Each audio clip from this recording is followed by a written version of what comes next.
The 10-minute drill. This is a big one. Covered by Universal Roof and Contracting. The difference is Universal. On 1010XL. Let's go, let's go, let's go. Hit it.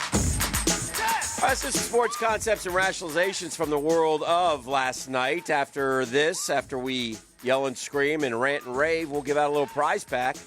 And, Beef, what are we handing out today? We're going to hook up one Lucky Guggen later on after the 10-minute drill with a pair of tickets to the Celtic Music and Heritage Festival coming up down in St. Aug, March 14th and 15th. We'll also hook them up with some airport parking from usapark.net. Well done. Florida goes to Georgia tonight. If we've learned anything in the SEC, it's that we don't know anything. So I'm going to do this. I mean, even though it was a very special day, I won in 360. Well, in this case, 366. My birthday yesterday. Went into your wallet and through those pinched hands with nerve disease, handed me a whole $1. Yes. I am going to assume that you have not taken the time to delve into and research and memorize the SEC standings. So I am going to give you $10. Oh. If you can tell me in order from 1 to 14 the SEC basketball standings. $10 right now. All you got to do is go. Now, if you got to be dead on, you got to tell me there's, this in first, this tied for that, this many tied for that. You don't have to give me their records, but you do have to tell me in order this. And right here, YouTube, you see this. There's nothing here to be. This is a crisp $10 bill. Don't like you going legit. Wow, this is pressure. I don't like you going on the computer over there. It makes Not on the computer. Makes me doubt your your honesty, quite frankly. No. So, would you like to play? You don't have to play. Yeah, no, I'm okay. in. All right. I'll give it a shot. I bring this up because last night's just these teams, Dan, I've been screaming. They're all the same, bro. Yeah.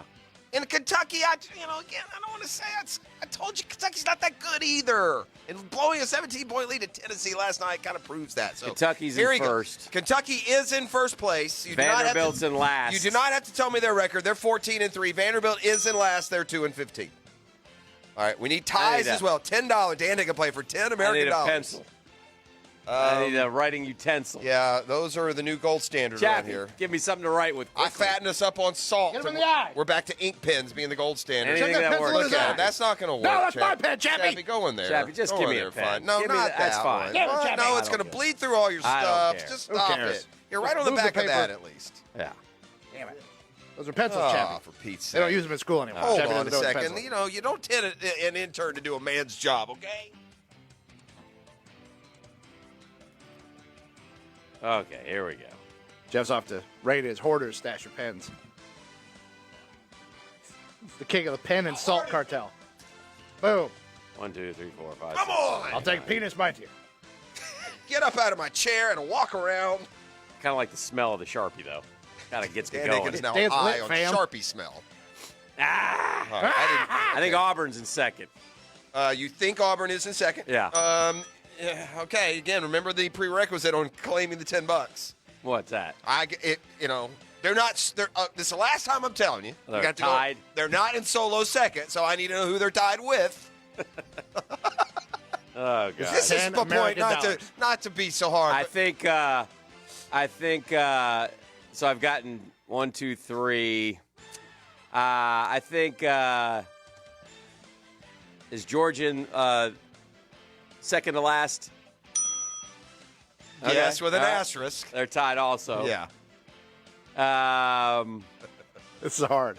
I don't It's like very your chances hard. to earn the I $10. I couldn't have done it. Is in Auburn years. tied with LSU? They are. Okay. So you got Kentucky, Auburn, and LSU are tied. New bit, the $10 drill. Tied for second. Yeah. You have Vanderbilt in last and Georgia tied for second to last. So all you need are the 9 teams in between those, and you got it. Yeah. You're so close, Dan. It's over. The Gators?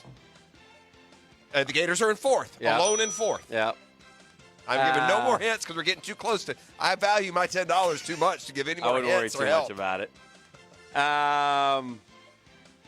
Let's see. It's that damn Sharpie, is what it is. He's You're never high as a getting kite at right that. now. Yeah. It's wafting up into his brain stem, Blazing. HMU.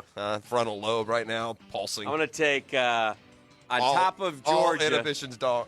Yeah. Missouri. Are you saying tied with Georgia? Yes. Yeah, okay, game over. That's close. So Missouri is one game. Actually, has gotten better. They're one game ahead. Kentucky is alone in first 14-3 after losing to Tennessee last night. Auburn and LSU both 11-5. Florida 10-6. Mississippi State lost at South Carolina last night, so they're both 10-7. Yeah. Tennessee won. They're 9-8. Mm-hmm. Texas A&M is 8-8. You would have never gotten them that high because they're ahead of Alabama now, who's 8-9. I would have never. Arkansas and Missouri both 6-10. But my point is, Dan, Auburn, LSU, Florida, Mississippi State, South Carolina, Tennessee, Texas A&M, Alabama, Arkansas, they're all the same. Like, Georgia's second to last. Florida's alone in fourth. They are 5 games ahead of Georgia in the standings, and they're a 1-point favorite. They're, FSU would be well served to get a win tonight at Notre Dame as well. They don't want to mess around and be a 3 seed. There is a difference in a 2 and a 3. Some college baseball last night, a couple good things. The Gators now 12-0, best start in school history. So you got to like that. They beat FAU 7-3. These are games that they would lose last year 9-8, but they're much better on the bump. Pitching, correct me, the pitching has been so much better than anyone imagined. It's the first time in 106 seasons they've won their first 12 games.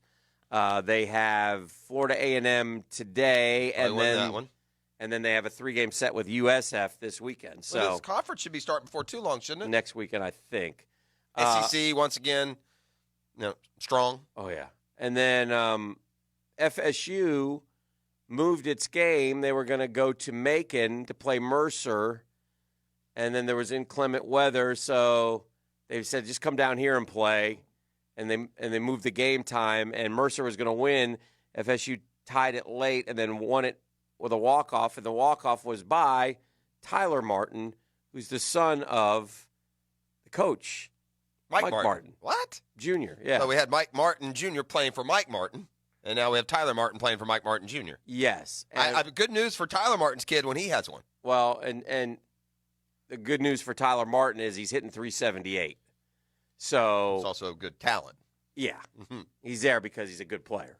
So anyway, that's good. So that's nice to see. So anyway, that happened in the world of college baseball last night. I ranted a little bit more. In fact, it was my 10-10 take. Dan, there's a narrative that I'd like for us to be the impetus to shut down. There's something that I am so tired of hearing, of referencing, and it has nothing really to do with anything anymore. And I'm so tired of this. It's time to let 2017 be. It's time every time we reference anything about, we weren't that close. Okay, gang? We fluked it to the title game. Do you think Tennessee is now a perennial contender, Dan? You think we'll look back in 3 years and wonder how Tennessee missed their window of opportunity?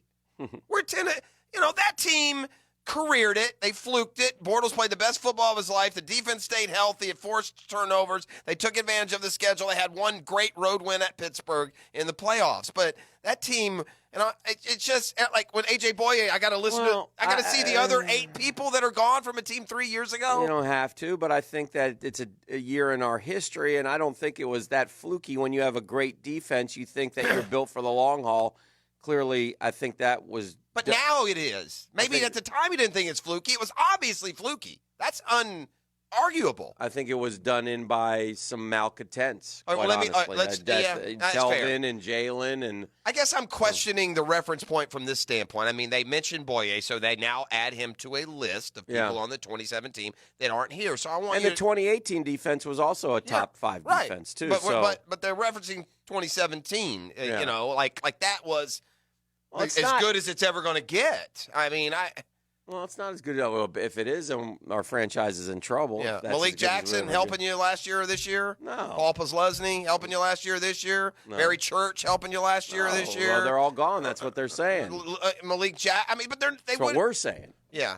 What I'm saying is we'd be well served to stop acting like 2017 it was the standard, and the rest of this is certainly not. We're veering off of that. Even.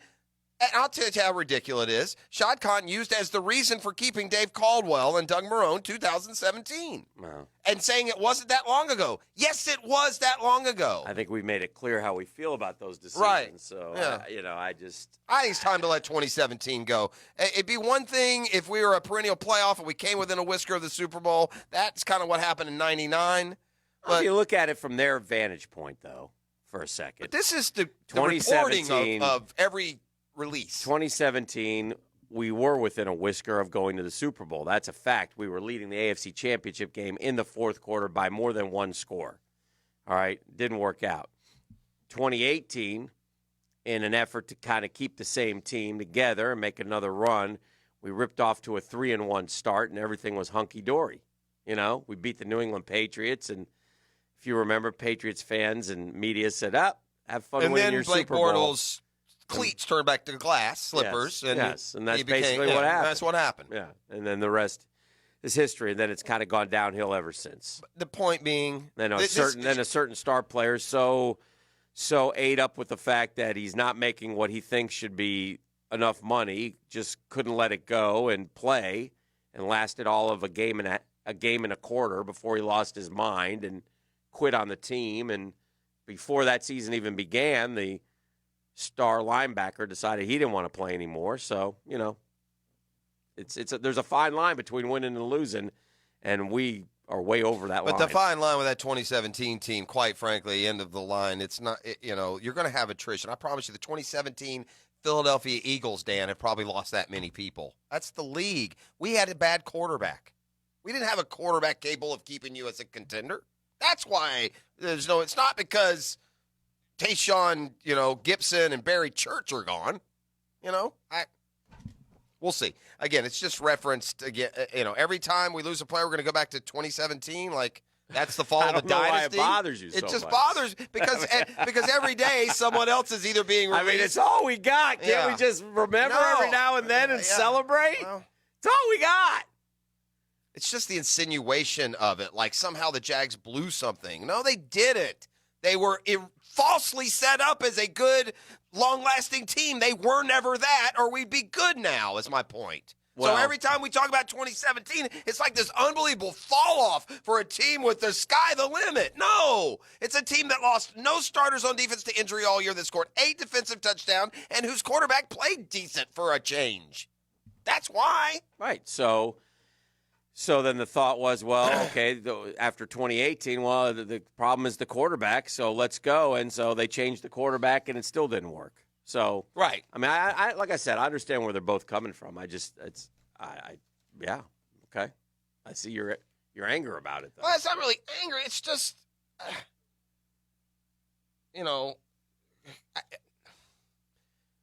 it's just like this term now because they trade Boye, and it's another member off that 2017 team, that it's a rebuild. And I guess the proof to me is the team before 2017, the team after 2017, like all the other Jaguar teams, lost double-digit games. So perhaps when we remember the 2017, we're remembering them a little bit better than they actually were. Well, the rebuild is on in Jacksonville because A.J. Boye and a lot of those 2017 guys are gone. Yeah. So we'll see what they're able to do. They won 6 games a year ago. Boy, they'll be hard-pressed to match that this year, I would think. But we'll see who they draft and who they sign in free agency now that they have some cap maneuverability, at least a little bit. We'll take caller number 2, 641-1010. Be remind them what they get. We'll come back on the 8 o'clock hour. Got Brunch with the Tour coming up bottom of the hour. Yeah, let's see what's trending when we come back, too. Right. It's top 5 at 8 and more here. It's a CPR Contracting Wednesday. Experts in can't fix the Jaguars foundation, but if you've got concrete foundation on industrial-sized projects, I mean, from stadiums to bridges 10 mile long, 40-story buildings, get it fixed right. Give the new life to your concrete project with some CPR at cprcontracting.com. Call number 2 right now is 641-1010. Going to go home with a pair of tickets to the Celtic Music and Heritage Festival coming in St. Augustine, March 14th and 15th, and some airport parking from our pals over at usapark.net. Call now.